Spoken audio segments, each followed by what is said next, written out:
Hey moms or dads, have you ever wondered about febrile seizures? In this video, I'm going to be covering everything you need to know about this scary, yet mostly harmless medical emergency. So if you want to become a smarter parent, hit that subscribe button and stay tuned. Hey guys, I'm Craig Pori with tinytotscpr.com. Febrile seizures are going to be one of the most common reasons that parents are going to call 911 for their kid, especially during the winter time when it's cough, cold, and flu season. So here are the 5 most common questions every parent's going to have about febrile seizures. Question number 1. What is a febrile seizure? A febrile seizure are convulsions that a young child, usually between the age of about 6 months to 5 years, is going to have due to a fever.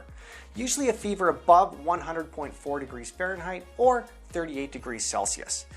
It's believed that these seizures are caused by a rapid increase in temperature over a short period of time. Question number 2, what is it going to look like? Well, you're probably going to notice your child not responding. They can have convulsions, their eyes can roll to the back of their head, they can be moaning, they can be having just some sort of arm twitch, and sometimes they might even pee their pants. In my experience, a seizure can last maybe from about 30 seconds to a couple minutes for these febrile seizures, but that's not to say they can't last up to about 15 minutes. Some kids might breathe when they have seizures, other kids might not breathe when they have seizures, and if they're not breathing, their lips might turn a little bit blue, which can be scary. When the seizure stops, it's very common for your child to be slightly confused for a little while. Depending on their age, they may be confused or they may just be really fussy if they're really young. This typically goes away within about 15 to 30 minutes. This is called being postictal.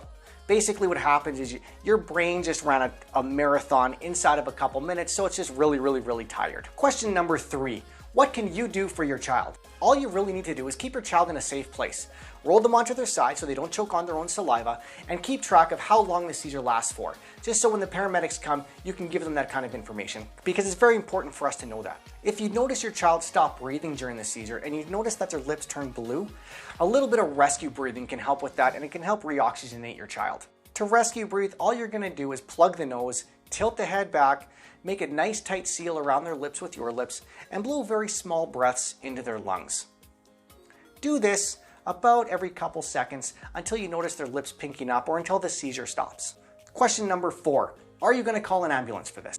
Typically, you don't need to call an ambulance for this. Just wait until the seizure stops and then give them some fever-reducing medicines like Tylenol or Advil, and this will help bring that fever down so it doesn't happen again, and just monitor your child for the next couple hours. You also might want to make an appointment with your family doctor if you don't know the origin of the infection that's causing the fever.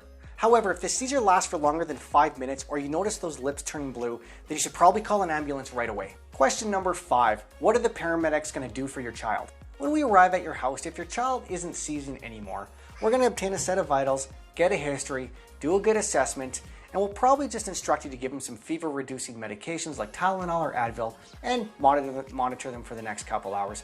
We can also phone a doctor and to see what they think and have them talk to you over the phone. If your child is still seizing when we get there, we can give them some medication to stop the seizure either in their muscle or up the nose. All in all, febrile seizures can be very scary for parents, but they typically don't have any lasting negative effects, and they cannot cause any other medical conditions. Guys, if you enjoyed this video and learned something new, then give it a thumbs up, hit that subscribe button along with the bell icon so you can get notified every time I upload a new video. And don't forget to comment below and let me know if you've ever had an experience with a febrile seizure. And also let me know what kind of topics you want me to cover in future videos. Thanks for watching. In reality, guys, a febrile seizures, really it's, in my experience as a paramedic, and I've been doing this for about 18 years now, and I've seen countless febrile seizures, probably somewhere around 75 or 80. And every time I go to one, it's always kind of the same story. The parent hears screaming from the bedroom, they run in to check on their child, and they're having this seizure with their eyes rolled back in their head. It lasts a couple minutes.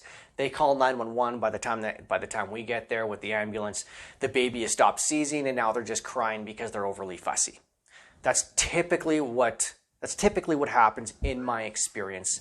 That's not to say that a seizure can't last longer. You know, I've known epileptic seizures to last hours on end where they can't stop it, or they overdose on something which causes them to have a seizure and you can't stop it.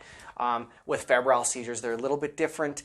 In my experience anyways, I've never seen one last longer than a couple minutes, and I've definitely never seen it be fatal. So rest assured, from my experience as a paramedic of over, almost 20 years, these febrile seizures are, less than, scary, but not as bad as we think they are. Just look at your child. Have they had a fever in the last couple hours or the last couple days? Do they have an infection or a cold, or, do they have diarrhea or vomiting? Have they had a temperature? If they've had a temperature and they've been sick and now they have a seizure, then, you put two and two together, it's going to be a febrile seizure, which in reality, it's not too big of a deal. I always recommend you getting checked out by your physician, book an appointment with your family doctor. But at the same time, once we finish our assessment of your child at your house, we're going to go over a couple options with you. One of them being come to the hospital with us. The next being you take your child to the hospital yourself. And the third, of course, being you can stay at home and book an appointment with your family doctor. If you choose to book an appointment with your family doctor, you can always, what I will do is I will phone the physician at the children's hospital, talk to him, let him know what's going on, and he might want to talk to you as well, just to kind of get your side of this story.